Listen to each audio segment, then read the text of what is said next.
ቁጥር 11 ላይ በመጠን እቀጣለሁ፣ ያለ ቅጣት ፈጽሞ አልተውህም፣ ፈጽሞ ግን አላጠፋህም ይላል። እስቲ እባካችሁ ከኔ ጋር በሉ። እስቲ አብረን እንበል።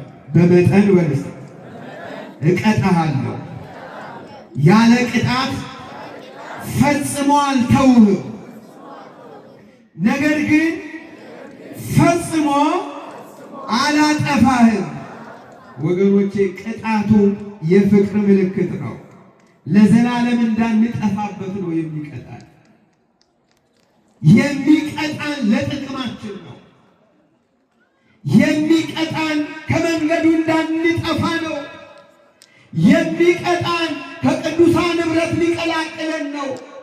የሚቀጣን ከድንግል ማርያም ጋር ከጻድቃኑ ከሰማዕታቱ ከቅዱሳኑ ከመላእክት ጋር እንድንኖር ስለሚፈልግ ነው። እረፍት ባለበት በዘላለማዊ ስፍራ እንድንኖር ስለሚፈልግ ነው። ራዕየ ዮሐንስ ምዕራፍ 3 ቁጥር 19 ላይ የምወዳቸውን እቀጣቸዋለሁ ይላል። ስለሚወደን ነው የሚቀጣን። እስኪ ተናገሩ፣ ምን ስለሚለን ነው? ወዳጄ በሕመም ቀጥቶ ከሆነ ስለሚወድህ ነው። እህቴ በሐዘን ቀጥቶሽ ከሆነ ስለሚወድሽ ነው። ስለሚወድ የቀደመ በደላችንን አስበን ንስሐ እንድንገባ የማስተዋል ጊዜ ሊሰጠን ነው።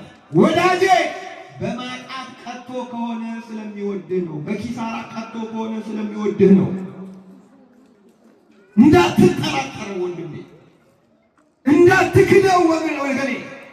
እግዚአብሔር ለሞት አይሰጠንም። እስቲ ተናገሩ ከኔ ጋር። ለምን አይሰጠንም? ለምን አይሰጠንም? ለሞት አይሰጠንም። ከገደለን እንኳን ለጥቅማችን ነው የሚገለን። ነፍሳችንን ከለየ እንኳን ለጥቅማችን ነው የሚለየን።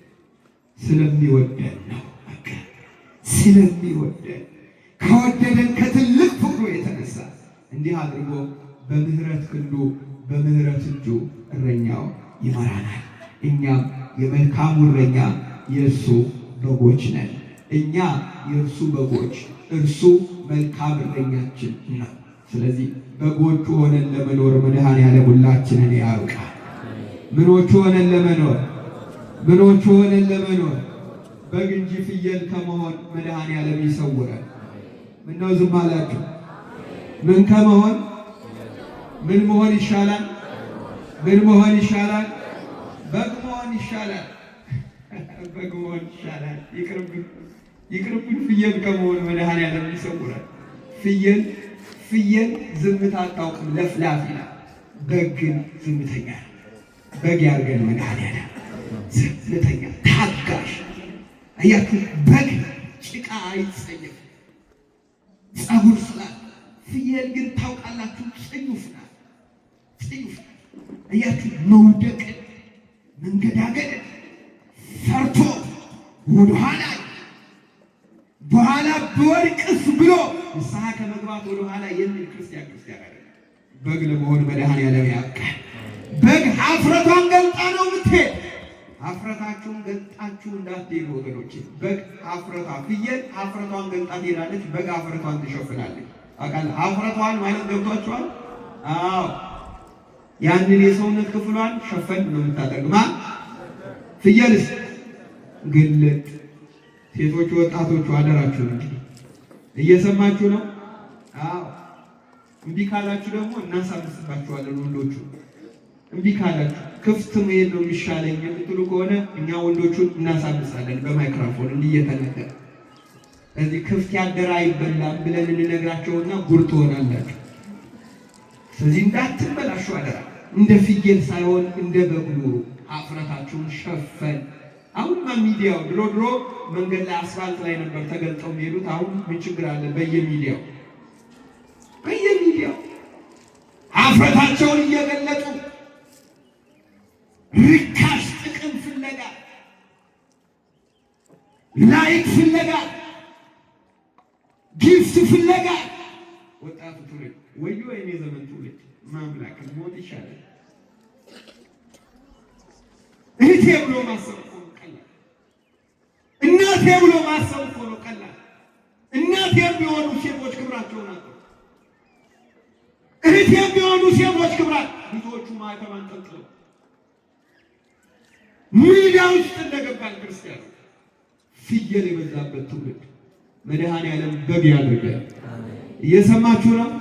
እንደ በግ ለመኖር አማኑኤል ያብቃል። ሌላው በግ በተራራ ላይ ነው፣ ደጋ ይወዳል።